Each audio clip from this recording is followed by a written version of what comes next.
Mon frère cadet a demandé ma fiancée en mariage devant ma famille et je suis furieux. Moi, 28 ans, mon frère cadet, Marc, 26 ans, sortait avec ma fiancée Jen, 26 ans, il y a un an. Pour contextualiser, ils ont commencé à sortir ensemble en août 2022, mais leur relation n'a duré qu'1 mois avant que Marc ne rompe avec elle. Il s'ennuyait et ne voulait pas s'engager sérieusement. À l'époque, j'habitais dans un autre état. Donc je n'avais aucune idée qu'il avait une petite amie, et je ne connaissais pas Jen avant de la rencontrer. Jen et moi nous sommes rencontrés dans un bar lorsque je suis revenu en octobre et nous avons tout de suite accroché. Elle était de loin la femme la plus belle et la plus intelligente que j'ai jamais rencontrée. Nous nous sommes revus plusieurs fois avant de rendre notre relation officielle. En décembre, j'ai finalement parlé d'elle à ma famille et leur ai proposé de la rencontrer à Noël. Ils savaient que j'étais en couple, mais comme je ne suis pas très ouvert sur ma vie personnelle, j'ai gardé les détails à son sujet au minimum jusqu'à ce que je sois sûr de la solidité de notre relation. Mes parents ont demandé à voir des photos et ils ont commencé à faire passer mon téléphone autour de la table. Marc l'a vu et a explosé, me traitant de frère déloyal pour sortir avec son ex-petite amie et a exigé que je rompe avec elle. J'ai refusé. Quand j'ai demandé à Jen à ce sujet, elle a confirmé qu'ils étaient sortis ensemble et m'a donné les détails de leur rupture. Il a fallu quelques semaines, mais finalement, Marc a cessé d'évoquer le fait que je sortais avec son ex et je pensais qu'il était passé à autre chose. À l'anniversaire de Jen cette année, je l'ai emmené dîner dans un restaurant chic avec nos 2 familles et ses amis les plus proches et je lui ai demandé de m'épouser. Marc a de nouveau explosé de colère à propos de ma demande en mariage, mais mes sœurs et moi avons immédiatement calmé la situation. L'incident s'est produit le week-end dernier. Marc avait été assez silencieux sur toute l'affaire pendant les 2 derniers mois. Je ne l'avais pas beaucoup vu et j'avais supposé qu'il avait pris ses distances, ce qui ne me posait aucun problème. Ensuite, il nous a invités, Jen et moi, à un dîner familial chez lui avec mes parents et mes sœurs. J'ai trouvé ça étrange, mais comme mes parents et mes sœurs y allaient aussi, nous avons accepté. Le dîner était agréable, sans prétention, puis nous sommes passés au salon pour discuter. Environ 30 minutes après une conversation normale, Marc s'est levé et nous a dit qu'il avait une annonce à faire. Il a fait un long discours sur le bonheur d'avoir sa famille autour de lui pour ce grand moment, puis s'est mis à genoux et a sorti une bague bon marché en demandant Jen en mariage. Jeanne était confuse et visiblement mal à l'aise. Elle lui a demandé de ranger la bague et de se relever. Mon père a essayé d'intervenir, mais je suis arrivé le premier. Je l'ai frappé. Je ne répéterai pas la plupart de ce qu'il a dit, principalement parce que j'étais trop en colère pour écouter. Mais il a dit quelque chose comme quoi il voulait me montrer que Jen n'était pas vraiment intéressée par moi, qu'elle voulait simplement se venger de lui. Avant que cela n'empire, mes parents m'ont précipité dehors et ont promis de lui parler. Cela fait quelques jours que c'est arrivé, et je suis toujours en colère. Je ne sais pas quoi faire à ce stade. J'ai peur que Jen ait des doutes sur le fait de m'épouser à cause de tout cela. Tes conseils? Édition. Tout d'abord, merci d'avoir lu et répondu. J'ai lu les commentaires entre hier soir et ce matin, et certains points pertinents ont été soulevés. Il n'y a pas eu de mise à jour depuis. Les seules personnes à qui j'ai parlé depuis ce dîner sont Jen et ma petite sœur. Je voudrais clarifier quelques points que j'ai vus dans les commentaires. Jen et moi sommes nouvellement fiancés. Nous savions tous les deux que c'était pour le long terme. Aussi rapide que cela puisse paraître, je suis sûr d'elle. Lorsque nous nous sommes rencontrés, c'est moi qui l'ai abordée, pas l'inverse. Qu'elle ait su ou soupçonné que nous étions apparentés, je ne sais pas. J'ai demandé après avoir découvert qu'ils sortaient ensemble et elle a dit qu'elle n'en avait aucune idée. Je n'avais aucune raison de douter de cela. Mais je peux admettre que cette réaction apparemment excessive de la part de Marc soulève des drapeaux rouges. Je n'avais aucune idée qu'ils avaient été ensemble lorsque j'ai rencontré Jen. Marc et moi n'étions pas proches. Nous l'étions, mais en grandissant, nous nous sommes éloignés et avons moins parlé. Avant mon retour, nous ne nous parlions vraiment que lors de jours spéciaux comme son anniversaire ou le mien. J'en connaissais ma famille, mais peu de choses jusqu'à ce que je décide que j'étais prêt à les lui présenter. Lorsqu'ils se sont revus, mais pas ressenti de sentiments résiduels, ni d'un côté, ni de l'autre. Elle ne le traitait pas comme un étranger, mais elle n'était pas non plus particulièrement affectueuse avec lui. On m'a dit que leur relation n'avait duré qu'1 mois. Je ne pensais pas avoir besoin de la permission de Mark pour lui demander de m'épouser, mais peut-être que j'avais tort. Je ne suis pas sûr. Cela dit, je prévois de parler à Mark ce week-end pour tout mettre sur la table et comprendre ce qui se passe. Je n'ai jamais demandé sa version de leur relation, ce qui est ma faute pour ne pas avoir fait mes devoirs. Si quelque chose de majeur ou d'éclairant se produit, je mettrai à jour, mais pour l'instant, c'est tout ce que j'ai. Commentaire où l'auteur a répondu « Ne cède pas aux commentaires sur la famille. » Heureusement, je n'ai pas entendu beaucoup de conneries sur la famille, à part de ma mère et de quelques tantes. Ils me connaissent assez bien pour savoir que notre relation n'est pas suffisante pour que je tolère son manque de respect, particulier envers ma fiancée. Ils perdraient leur souffle en essayant de me convaincre. Dans le fait qu'elle retourne avec lui, oui, je ne pense pas avoir à m'inquiéter qu'elle retourne avec lui. Il est clair qu'elle ne peut pas le supporter non plus. Lol. Mise à jour 1. D'abord, je tiens à remercier tout le monde pour la lecture. Le week-end a été chargé, donc je n'ai pas eu l'occasion de répondre à beaucoup de gens, mais j'ai édité pour répondre aux questions les plus courantes que j'ai vues dans les commentaires du post original. Encore une fois, merci, j'apprécie tout, même les critiques. Maintenant, pour la mise à jour. J'ai appelé Mark et je lui ai demandé de me rencontrer chez moi pour discuter. Je lui ai dit que je préférerais que Jen soit là pour la discussion, mais que j'étais d'accord s'il ne voulait pas qu'elle soit présente. Il a accepté de parler à nous deux et est venu chez moi vers midi aujourd'hui. C'était assez calme pendant quelques minutes avant que je commence la conversation. Je m'excusais de ne pas l'avoir prévenu que je proposerais à Jen, et je m'excusais de l'avoir frappé. Il a dit que ce n'était pas grave, mais qu'il appréciait les excuses. Je lui ai dit ce que Jen m'avait dit à propos de leur relation et de leur rupture quand je lui ai demandé, et je lui ai demandé de confirmer si c'était vrai. J'ai essentiellement dit que sa réaction tout au long de cette affaire avait été extrême. Et je voulais m'assurer que je ne comprenais pas mal leur relation ou que je ne minimisais pas la gravité de leur relation. Il a confirmé qu'ils n'avaient été ensemble que quelques semaines et qu'il avait rompu avec elle, qu'il avait perdu tout intérêt. J'en lui ai demandé s'il agissait ainsi parce qu'il avait encore des sentiments ou des regrets d'avoir mis fin à leur relation. Il a dit qu'il pouvait admettre qu'il la trouvait plus attirante qu'à la dernière fois où il l'avait vue, mais qu'il n'avait aucun sentiment ou regret. Il a dit qu'il n'aimait tout simplement pas voir une fille avec qui il était sorti, même brièvement, avec son frère aîné, et en tant qu'homme, je n'aurais pas dû le trahir en poursuivant une relation avec son ex. Je lui ai rappelé que je n'avais aucune idée qu'ils sortaient ensemble. Donc ce n'était pas comme si j'avais consciemment fait cela en connaissant leur passé ensemble. Il m'a ignoré et a dit que ça n'avait pas d'importance. J'aurais quand même dû rompre avec elle. Il était catégorique que si les rôles avaient été inversés, il aurait fait la même chose, ce dont je doute. Je lui ai demandé pourquoi il lui avait fait une demande en mariage s'il n'avait aucun sentiment résiduel. En gros, pour résumer, il en parlait avec un de ses amis qui était là quand Mark et Jen sortaient ensemble. Et le gars lui a mis dans la tête que peut-être Jen savait dès le début que nous étions apparentés et qu'elle faisait cela pour se venger de lui. Étant donné que Jen était encore obsédée par lui après leur rupture, lui et son ami ont pensé que ce serait une bonne idée de tester cela pour voir s'ils avaient raison. Alors il a eu l'idée de la demander en mariage pour voir si elle me quitterait pour lui.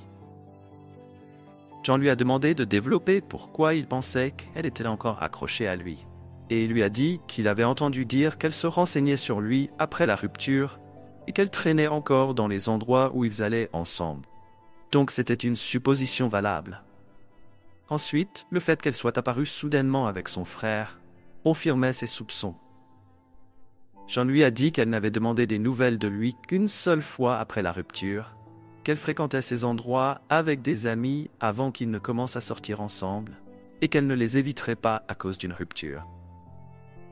Elle lui a également dit qu'elle était offensée à l'idée qu'elle irait aussi bas que de me fréquenter juste pour se venger de lui. Il haussa les épaules et lui fit des excuses à moitié sincères, mais dit qu'elle devait voir les choses de son point de vue. Il lui a demandé si elle ne savait vraiment pas, et elle lui a dit qu'elle n'avait pas vu de ressemblance entre nous jusqu'à ce que nous soyons dans la même pièce et que nous n'agissions pas du tout de la même manière. Donc cela ne lui était jamais venu à l'esprit. Il a dit d'accord. Cela a à peu près conclu la conversation. Avant de partir, il m'a dit que je pouvais annuler son invitation au mariage, parce qu'il ne pouvait pas se résoudre à soutenir notre relation, sachant qu'il était sorti avec elle auparavant. Je lui ai dit qu'il n'avait pas à s'inquiéter de cela, car il allait probablement être désinvité de toute façon. Cela fait quelques heures que nous avons parlé, et je me sens mieux. Mes parents ne sont pas très heureux qu'il soit désinvité, mais ils ont compris que c'était une décision mutuelle et probablement pour le mieux. Mes sœurs m'ont dit qu'elles savaient qu'il n'avait pas de bonne raison d'être un imbécile et qu'elles ne me blâmaient pas de ne pas vouloir de lui au mariage. Pour l'instant, je vais limiter mes contacts avec Mark et je doute qu'il me contacte de sitôt non plus. Encore une fois, je veux remercier tout le monde pour avoir lu et commenté, et si quelque chose de significatif se produit, je mettrai à jour à nouveau.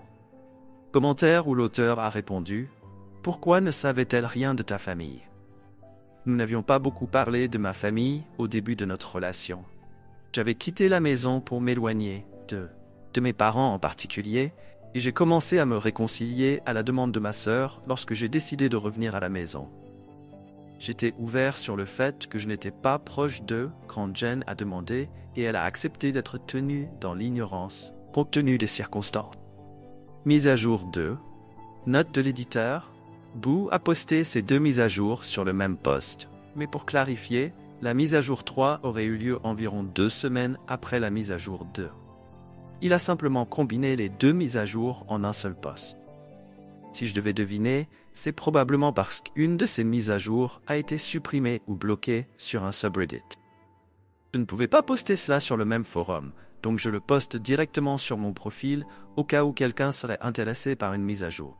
Cela fait un moment que je n'ai pas posté, mais quelques choses se sont passées depuis ma dernière conversation avec Mark. Je suis resté en contact limité avec Mark depuis notre dernière conversation. Je ne l'ai pas appelé, il ne m'a pas appelé, et nos seules interactions ont eu lieu lors de réunions familiales. Comme cela se présente, ma mère est maintenant contrariée que Mark soit toujours désinvité de mon mariage. Tout a commencé avec un commentaire fait lors de l'anniversaire de ma sœur cadette, Sophie, 22 ans. Son petit ami, avec qui elle est depuis environ 4 ans, lui a fait sa demande en mariage à la fin de la soirée, et nous avons discuté de ce qu'elle envisageait pour son mariage de rêve. Elle a parlé un peu d'un mariage à destination, de ses idées pour le gâteau et la robe, puis elle a dit quelque chose du genre « Teddy, je sais que Mark est banni de ton mariage, mais cela ne te dérange pas s'il vient au mien, non ?» J'ai ri et lui ai dit que je ne pouvais pas m'énerver pour sa liste d'invités, même si je le voulais. Ma mère m'a lancé un regard étrange et m'a demandé si Mark n'était toujours pas invité à mon mariage. Je lui ai dit que oui, et elle s'est irritée. Elle m'a dit qu'elle pensait que je plaisantais et que je faisais preuve de manque de raison en maintenant son interdiction de venir au mariage, car il fait partie de la famille. Elle m'a accusé de garder rancune juste par mesquinerie. Je lui ai rappelé que lui et moi avions convenu qu'il ne viendrait pas. Ensuite, je lui ai dit que ce n'était pas le moment de parler de mon mariage, car cette journée était consacrée à Sophie et que si Mark ou elle voulait parler de mon mariage, il pouvait m'appeler une autre fois. Sophie a reproché à ma mère d'essayer de faire de son jour spécial une affaire de Mark, et ma mère a laissé tomber le sujet. Pour ceux d'entre vous qui se demandent peut-être pourquoi Mark n'était pas à la fête de Sophie, c'est parce qu'il avait apparemment du travail et ne pouvait pas venir.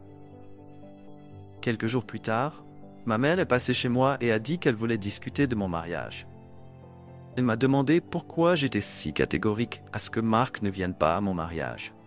Elle a dit que je ne devrais pas être si peu sûr de moi au sujet de la relation passée entre Mark et Jen, et que ne pas l'inviter était un pas trop loin. Je lui ai dit que Mark et moi avions convenu mutuellement qu'il ne viendrait pas au mariage, et qu'il pouvait venir me voir lui-même s'il avait un problème avec cela. Nous nous sommes disputés, et elle a dit que si je ne réinvitais pas Mark, alors elle ne viendrait pas là non plus, car je l'ostracisais son fils. J'ai haussé les épaules et lui ai dit que si c'était ce qu'elle voulait, alors elle pouvait jeter son invitation à la poubelle, car je ne la supplierais pas de venir. Elle m'a demandé si j'étais vraiment d'accord avec le fait qu'elle ne vienne pas. Et je lui ai dit que ce ne serait pas la première fois qu'elle manquerait un de mes événements à cause de Marc. Elle a dit que j'étais cruel de lui rappeler ses erreurs passées. Puis elle est partie en furie.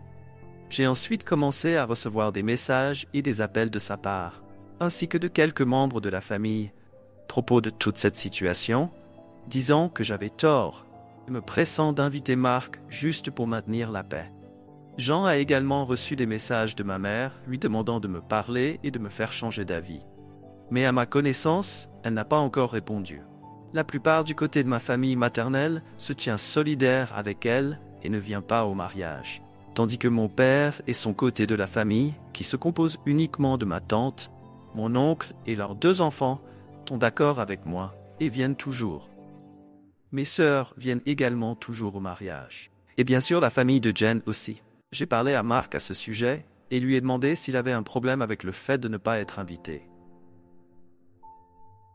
Il a dit qu'il s'était désinvité en premier lieu et qu'il ne comprenait pas pourquoi ils en faisaient tout un plat, car il ne voulait toujours pas venir. Il m'a dit de le laisser en dehors des disputes. Il n'était pas impliqué et il dit qu'il leur dirait la même chose. À l'heure actuelle, je suis à nouveau en contact limité avec ma mère. Mais je suis toujours en bons termes avec mon père. Je réfléchis encore à la question de savoir si je vais réinviter ma mère et sa famille, si jamais ils changent d'avis sur le boycott, mais les chances sont faibles, et je l'ai dit à mon père aussi, de qu'il comprend. Pour l'instant, Jen et moi avons commencé à examiner l'idée de réduire la taille du lieu de la cérémonie, puisque la liste des invités est considérablement plus petite. Mise à jour 3. Ma mère est désormais désinvitée du mariage pour une durée indéterminée. Environ 2 semaines après qu'elle ait décidé de ne pas venir au mariage, elle est venue et a dit qu'elle voulait clarifier les choses et parler de tout.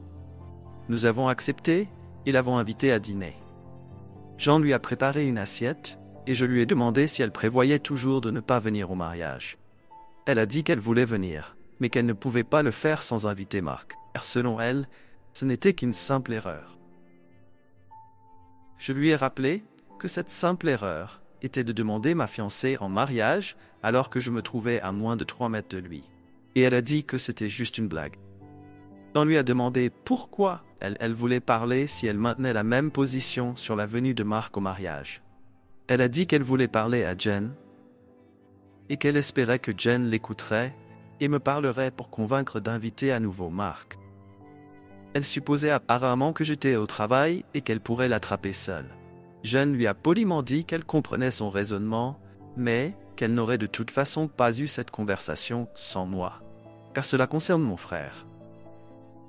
Ma mère a fait un commentaire du genre que Jen était sans colonne vertébrale et incapable d'avoir une conversation sans moi pour réfléchir à sa place, ce qui a déclenché une dispute assez houleuse entre nous 3, avant que Jen ne lui dise de sortir. Jen s'est levée et a commencé à marcher vers la porte. Et ma mère l'a suivie en criant toujours après elle. À ce stade, elle hurlait que Jen déchirait notre famille, tandis que Jen déverrouillait la porte d'entrée. Ma mère lui a attrapé les cheveux et l'a tiré au sol en criant toujours. Elle l'a frappé et a essayé de lui griffer le visage, et je l'ai tiré en arrière et l'ai jeté dehors. Elle a frappé à la porte pendant quelques minutes, pendant que je m'assurais que Jen allait bien avant de partir, puis elle nous a appelés tous les 2 à plusieurs reprises. Quand j'ai été sûr que Jen allait bien, j'ai envoyé un texto à ma mère en lui disant de ne pas essayer de nous contacter à nouveau, car nous ne lui parlerons plus jamais. J'ai appelé mon père et mes sœurs pour leur dire ce qui s'était passé.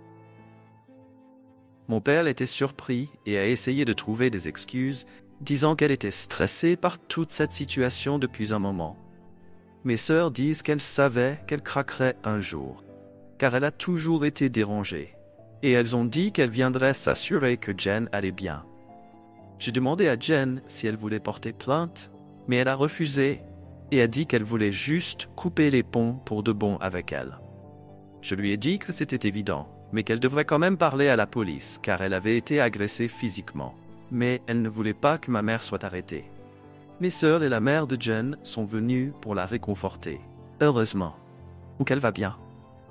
Ma mère est bloquée partout jusqu'à ce que Jen en décide autrement. Je ne sais vraiment pas quoi faire maintenant. Jen ne veut pas aller à la police parce qu'elle se sentirait coupable de la faire arrêter pour cela. Mais mes sœurs et moi voulons la convaincre de le faire et au moins d'avoir une documentation en cas de problème futur. Commentaire où l'auteur a répondu. Tout cela aurait-il pu être évité si Mark s'était assis avec ta mère et avait assumé ses responsabilités? Il aurait absolument pu, mais je ne pense pas qu'il connaisse le sens du mot responsabilité. Je crois vraiment qu'il pense qu'il n'a rien à voir avec les actions de notre mère. Et je ne pense pas que tout ce que je dirai sera suffisant pour le convaincre que tout ce qu'elle fait est pour lui, pour son propre intérêt égoïste. Commentaire de l'auteur, le 12 novembre, à quelqu'un qui suggérait de porter plainte. Dan est toujours contre l'idée de porter plainte, mais après avoir lu certains de vos commentaires avec moi, et après une longue discussion sur la façon dont cela pourrait s'aggraver, elle a accepté de faire enregistrer l'incident auprès de la police. Au cas où. Elle envisage de parler à mon père de la possibilité de la faire retourner en thérapie ou d'obtenir un traitement pour son comportement erratique. Et bien sûr, nous avançons avec l'idée de couper tout contact. Clarification sur le titre. Quelques détails sur ma relation avec mes parents. Certaines personnes posaient des questions sur ma mère et ma décision de ne pas être ouvert avec Jen au sujet de ma relation avec mes parents. Je pense que je pourrais donner quelques détails sur la raison pour laquelle notre relation est si tendue. Comme certains d'entre vous l'ont dit, Mark était l'enfant chéri. Mark était le bébé de ma mère, et elle n'a pas fait grand-chose pour essayer de le cacher. Il ne passait pas beaucoup de temps avec mes sœurs et moi, comme des parents normaux le faisaient avec leurs enfants, sauf si c'était nécessaire. Mais il passait autant de temps que possible avec Mark, comme l'emmener faire du shopping, tandis que nous restions avec une babysitter, ou lui rapporter sa nourriture et ses jouets préférés du magasin lorsqu'il faisait des courses seul. Il avait généralement de meilleures choses comparées à nous, comme des vêtements neufs et chers, tandis que les nôtres étaient achetés en friperie ou des jouets neufs juste pour lui, comparés aux vieux jouets que nous devions partager entre nous. Si mes sœurs et moi recevions des cadeaux, c'était pour les partager. Mais ma mère a bien fait comprendre que les affaires de Mark étaient uniquement pour lui, et que nous ne devions pas y toucher. Quand Mark faisait des bêtises, c'était moi qui étais puni pour ne pas avoir été un bon modèle et ne pas lui avoir montré la bonne manière de se comporter.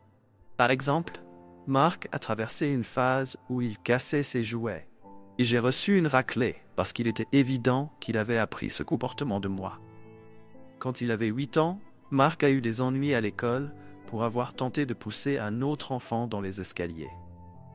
J'ai été privé de sortie pendant 2 semaines et j'ai dû m'excuser auprès de l'enfant pour ne pas avoir appris à mon frère à bien se comporter. Quand j'ai eu 13 ans, j'ai insisté pour que mes parents commencent à me donner de l'argent de poche. Ils ont accepté tant que je faisais des corvées ménagères, comme tondre la pelouse, sortir les poubelles, ratisser les feuilles, etc.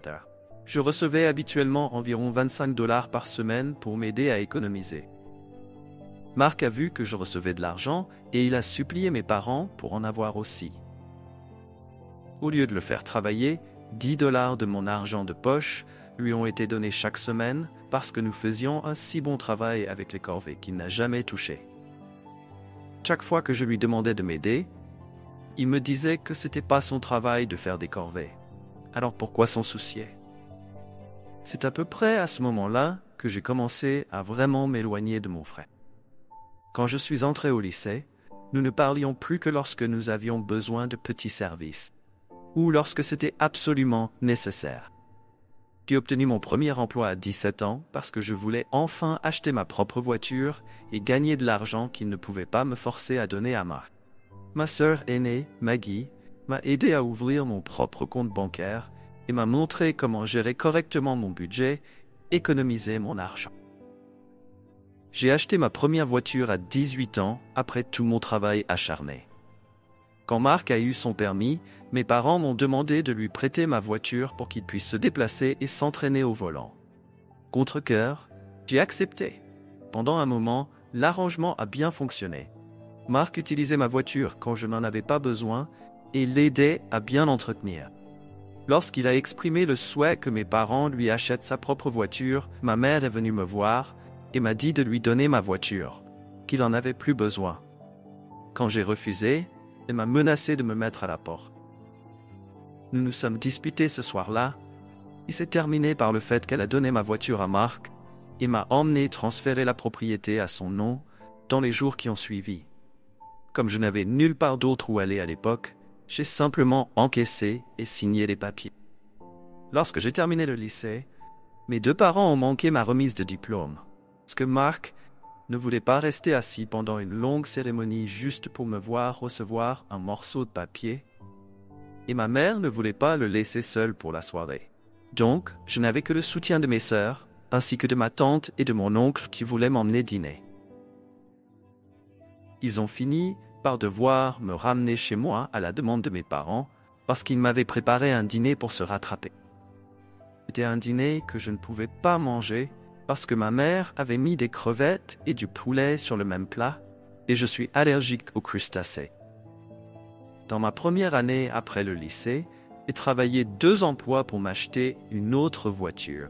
Et au début de la nouvelle année scolaire, j'ai déménagé pour l'université et coupé les ponts avec eux. Ils, principalement ma mère, ont essayé de me recontacter pendant les premiers mois via les réseaux sociaux, et Sophie, mais je n'ai jamais répondu. Et j'ai dit à Sophie qu'elle serait également coupée si elle continuait.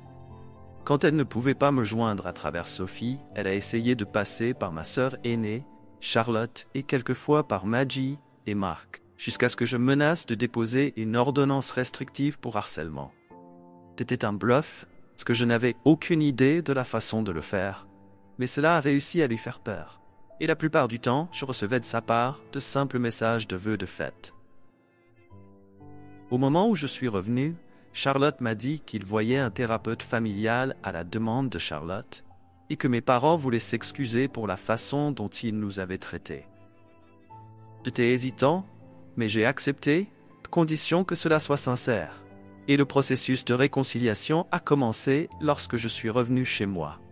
Cela ne touche même pas la surface de tout ce qu'ils m'ont fait subir, et il m'a fallu beaucoup de temps pour même commencer à les laisser revenir dans ma vie. Quand j'ai rencontré Jen, je n'étais pas sûr de l'avenir de ma relation avec elle ou de celui de ma relation avec mes parents. Je ne voulais pas mentionner ma famille du tout, principalement parce que j'étais prêt à couper à nouveau les ponts si nécessaire. Jen comprenait que c'était un sujet sensible et n'a pas insisté pour en savoir plus. J'espère que cela aide à éclaircir certaines questions que j'ai vues surgir. Commentaire où l'auteur a répondu sur la question de savoir pourquoi il n'a pas insisté pour qu'il le rembourse pour la voiture. Obtenir un remboursement pour la voiture n'était pas un combat que j'étais prêt à mener, car le mal était déjà fait. Même maintenant, il est difficile de croire que Marc était l'enfant préféré. Il n'y avait rien de vraiment spécial chez lui. Je ne dis pas cela comme une insulte. C'était juste un enfant ordinaire. Mes parents n'avaient pas de problème de fertilité, il n'était pas un miracle, il n'était pas une solution à un problème conjugal, il n'avait pas de problèmes conjugaux en utilisant un bébé comme pansement. Il est juste né et ils ont décidé de l'aimer plus que nous. Et croyez-moi, ils ne pensaient pas que c'était normal. Ils ont simplement une affection particulière pour nos parents, parce qu'ils sont nos parents, et ils croient qu'ils ont des qualités rédemptrices. Es-tu sûr de ne pas être adopté? Je suis biologique malheureusement. Ils ne pourraient pas me renier même s'ils le voulaient, hein? J'avais l'habitude de leur trouver des excuses, mais après un certain temps, j'ai dû admettre qu'ils sont juste 2 personnes qui n'auraient jamais dû avoir des enfants. Mise à jour 4. Je tiens à remercier tous ceux qui ont pris le temps de me donner des conseils sur ce qu'il faut faire à l'avenir, ainsi que tous les gentils messages et commentaires que j'ai reçus ces derniers jours, semaines. Jeanne et moi avons lu les commentaires ensemble et tout est apprécié. Pour répondre à la question la plus courante sur la raison pour laquelle j'ai choisi de me reconnecter après tout ce qui s'est passé, la réponse courte est que je ferai tout pour mes sœurs. Charlotte voulait que toute la famille soit présente pour la naissance de son premier enfant et pour l'aider à s'adapter. Elle ne voulait pas de tante et d'oncle à temps partiel qui ne visiteraient son enfant que lors des anniversaires et des fêtes.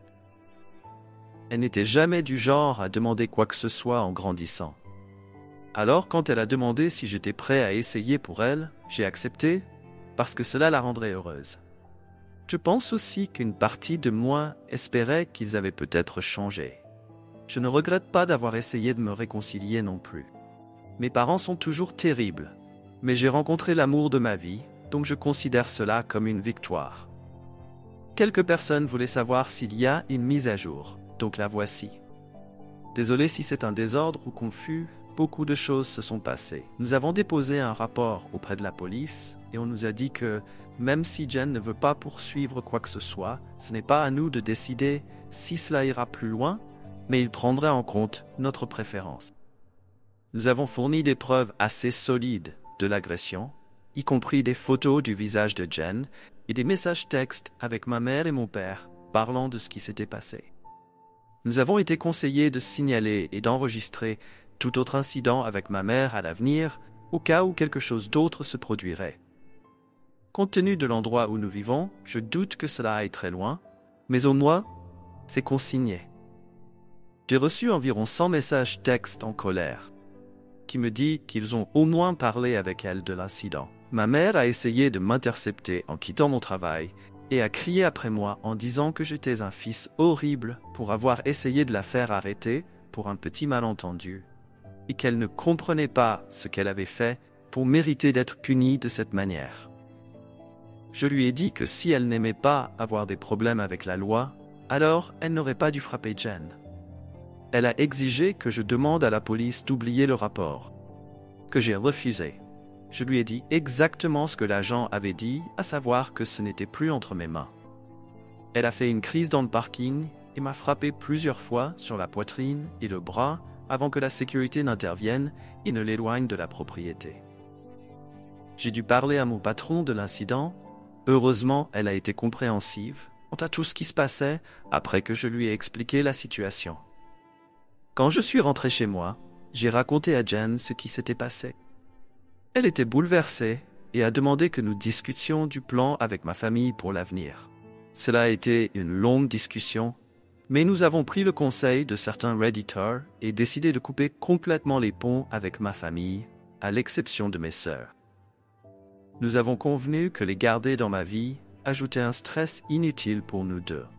Et nous ne sommes même pas encore mariés. Elle m'a dit qu'elle voulait envisager de déménager pour mettre de la distance entre nous et ma famille. Elle a dit qu'elle avait essayé de rester à l'écart des problèmes familiaux, car ce n'est pas sa place, mais qu'elle refuse de tolérer le comportement de ma mère et son abus, ni que mon père le tolère. Beaucoup plus de choses ont été dites, trop pour les mettre dans ce poste, mais j'étais d'accord avec elle pour dire qu'ils étaient plus de problèmes qu'il n'en valait la peine. Et je ne veux plus non plus tolérer cela. J'ai aussi accepté d'aller en thérapie, et elle m'aide à trouver un thérapeute. J'ai décidé d'appeler mon père après notre conversation et de lui faire savoir que j'allais couper les ponts. Il n'a pas répondu la première fois que j'ai appelé, alors j'ai laissé un message demandant de longues conversations. Quand il a rappelé, il m'a demandé si c'était d'accord pour ma mère de participer à la conversation. Je lui ai dit que c'était d'accord, car elle avait aussi besoin d'entendre ce que j'avais à dire. La conversation s'est déroulée à peu près aussi bien que vous pourriez l'imaginer. Je leur ai dit à tous les deux que Jen et moi allions les couper de nos vies. Mon père a exigé de savoir pourquoi je ferais quelque chose comme cela, fait tous les efforts pour réparer notre relation. Je lui ai dit que toute cette affaire avec Mark va montrer que rien n'était vraiment réparé entre nous. Que pour eux, le monde ne tourne qu'autour de ma mère et de mon petit frère. Je leur ai dit que leur favoritisme continu envers Mark avait amené notre relation à un point de non-retour et que je n'étais pas intéressé à maintenir une relation qui échouait. Je leur ai dit que j'avais accepté de me réconcilier pour le bien de Charlotte, mais que je n'appréciais pas tout le manque de respect envers moi et Jen, que je ne le tolérerais plus pour notre bien à tous les deux. À ma mère en particulier, Je lui ai dit que j'étais fatigué d'être utilisé comme bouc émissaire, sa mauvaise parentalité et l'attitude de Mark. Je lui ai également dit que je ne lui pardonnerai jamais ce qu'elle a fait à Jen, ce qu'elle m'a fait ainsi qu'à mes sœurs en grandissant. Elle a commencé à dire que je devrais passer à autre chose comme l'ont fait mes sœurs. Mais je l'ai interrompue en lui disant qu'elle devrait accepter leur pardon et passer à autre chose, car elle ne recevrait jamais le mien. Surtout après tout ce qu'elle a fait ces dernières semaines. Elle a commencé à pleurer et à me demander comment je pouvais la traiter comme une méchante.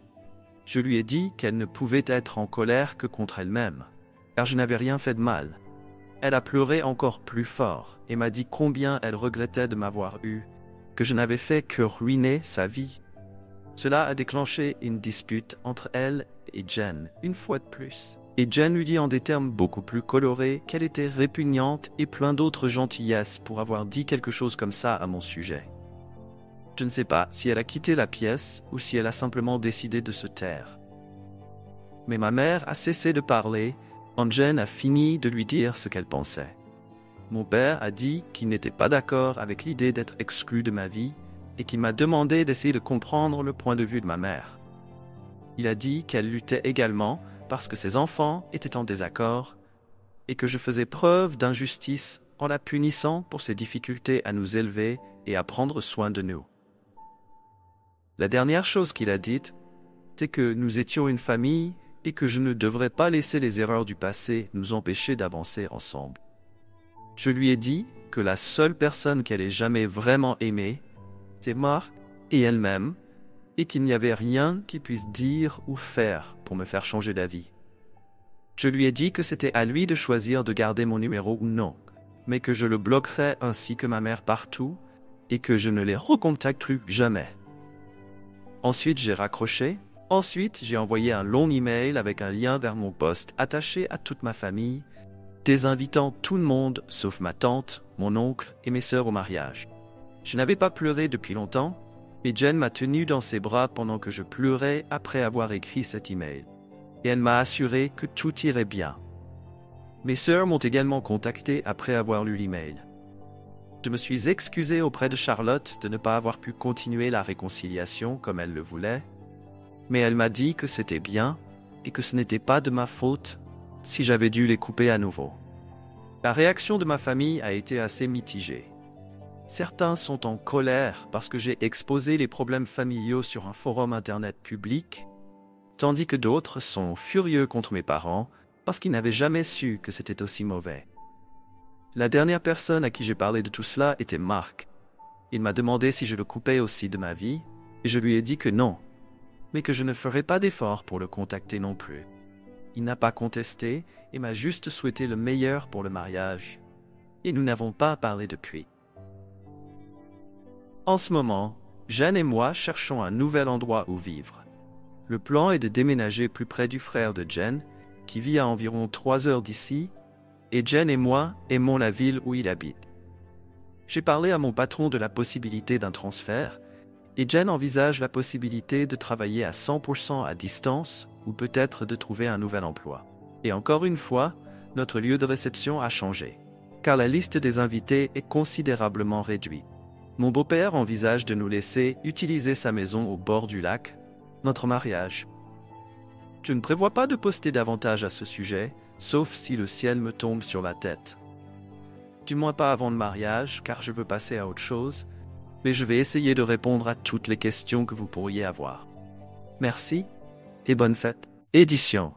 Il m'a fallu quelques jours pour poster cela, et j'ai dû retirer des détails avant de pouvoir réellement poster. Si quelque chose n'est pas clair, je répondrai à autant de questions que possible. Commentaire où l'auteur a répondu: ta mère pourrait essayer de savoir où vous déménagez? Je m'attends déjà à ce qui va se passer après le déménagement. Elle va nous suivre quand nous déménagerons, parce que c'est le genre de dérangée qu'elle est. Quand elle n'obtient pas ce qu'elle veut, elle devient obsessionnelle jusqu'à ce qu'elle soit forcée d'arrêter. J'ai parlé à un ami avocat pour voir si une ordonnance restrictive était possible pour l'empêcher de commencer. Merci pour les bons vœux. Joyeuses fêtes. Est-ce que ta mère a lu les commentaires? Selon Sophie, elle a lu beaucoup de commentaires et ne pense pas que des inconnus sur Reddit ont le droit de dire qu'elle est une mauvaise personne. Lol. Je ne pense pas qu'il y ait quoi que ce soit à réparer de mon côté. Je leur souhaite simplement le meilleur, mais le plus loin possible de moi et de ma famille.